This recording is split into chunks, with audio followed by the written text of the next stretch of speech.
உங்களை நான் ரொம்பவே மிஸ் பண்ணுவேம்மா, பத்திரமா போயிட்டு வாங்கன்னு அக்ஷயா தன்னுடைய அம்மா அப்பாவுக்கு பெரிய விடை கொடுத்திருக்காங்க.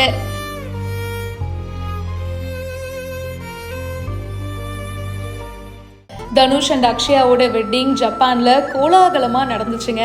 நெப்போலியன் சார் கல்யாண ஏற்பாடுகள்லாம் அசத்திட்டாரு அப்படின்னு சொல்லணும். பல செலிபிரிட்டி, சொந்தக்காரங்கன்னு நிறைய பேர் கலந்துக்கிட்டாங்க. கல்யாண வேலையெல்லாம் சிறப்பா முடிச்சுட்டாங்க. இப்போ அக்ஷயாவோட அம்மா அப்பா அங்கிருந்து கிளம்பியிருக்காங்க. கல்யாணம் பண்ணி கொடுத்துட்டு பொண்ணை இன்னொரு வீட்டுக்கு அனுப்புறது எல்லா அம்மா அப்பாவுக்குமே ரொம்பவே கஷ்டமாக இருக்கும். அதுவும் பொண்ணு வெளிநாட்டில் இருக்காங்கன்னா சொல்லவே வேணாங்க, அது இன்னும் ரொம்ப வலிக்கும் இல்லையா? என்னதான் அவங்க நல்லா பார்த்துக்கிட்டாலும் அம்மா அப்பா கூட இருக்கிற மாதிரி வராதுல்ல. அதுவும் நினச்ச நேரத்துக்கு பார்க்க முடியாது. நம்ம ஊருக்கும் யூஎஸ்க்கும் அந்த டைம் டிஃப்ரென்ஸ் வேறு இருக்கும். நல்லா இருமா, இனிமே அதுதான் உன்னோட வீடுன்னு அக்ஷயாவோட அம்மா அப்பா இப்போ பெரிய விடை கொடுத்து கிளம்பியிருக்காங்க. அக்ஷயாவும் அம்மா அப்பா கிளம்புறாங்க அப்படின்னு சொல்லிட்டு கொஞ்சம் சோகமாக தாங்க இருக்காங்க. சொந்தக்காரங்க கிட்ட ஆசீர்வாதம் வாங்கிட்டு அம்மா அப்பாவை சென்ட் ஆஃப் பண்ணியிருக்காங்க.